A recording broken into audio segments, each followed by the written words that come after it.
It took me over 20 years to learn what I'm about to share with you in just the next 6 minutes. It's a simple playbook that changed everything: my finances, my freedom, my time freedom, my life. First, the big myth you keep hearing out there all the time is that you should have more net worth. Net worth is what the ultimate measurement of wealth. That is true only to some level, but it's the effect, not the cause. Net worth is not the cause of what creates financial freedom. Cash flow is what creates financial freedom. Cash flow is worth more than net worth.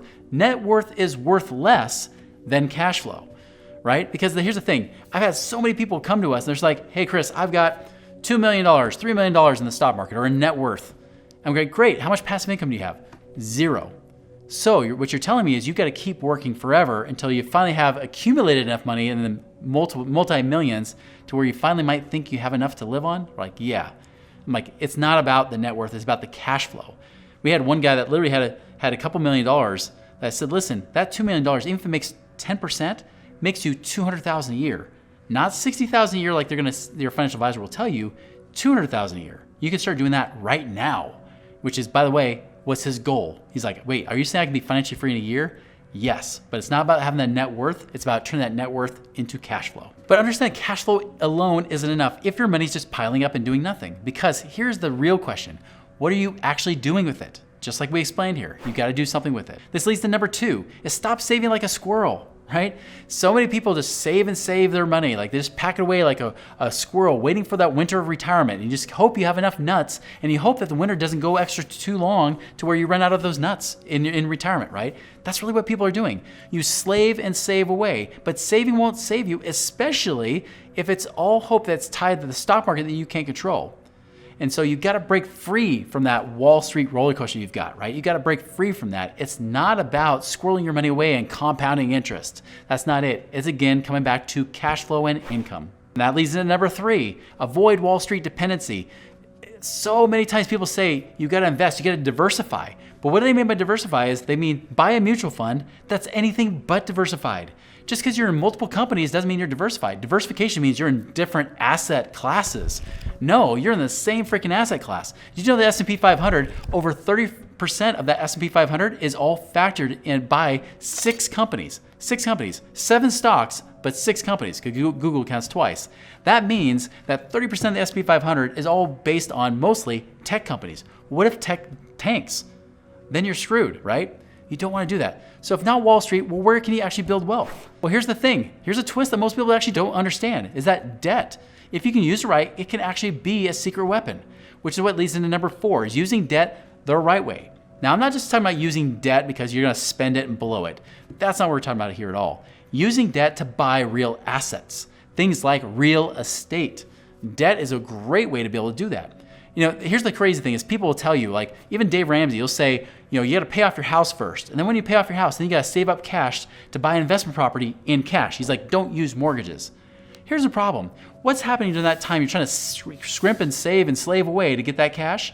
The prices are going up. So you're literally chasing after appreciating prices. It's like you're running after a car that just keeps going farther and farther away. It makes it almost impossible to catch up. The best thing you can do is lock the price in today's dollars, because the truth is real estate over time does go up. It might go down on a small little basis, but it's very rare that it does go down. It typically goes up year after year. Lock the price in with debt. Use that mortgage to lock the price in and then pay off that loan over time if you want to be debt free. That's the fastest way to do it, and then you get all the appreciation in the meantime. Number 5 is building up streams that don't need you, right? Again, like you don't want to build income streams that are always reliant upon you making active income, your job or your business, right? So many people will go into real estate investing even, and they're constantly slaving away trying to do that. You want to do what Warren Buffett says, is make money while you sleep so you don't have to work until you die.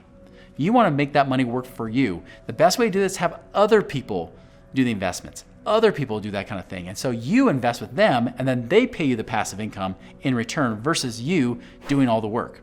So keep control of your money. The best way to do that is not lock it away in prison. Don't lock it up in equity in your house, even though I just said you could pay off your house. Don't do that. Don't lock it away in a 401k and IRA where you can't get to it, especially if it's in a company 401k, you can't get it out when you need it the most. You want to be able to put that money away in a place that's under your control. That could be a simple savings account. It could also be like a max ROI infinite banking policy like we talk about on this channel so often. So be sure to like and subscribe so you keep seeing more of these.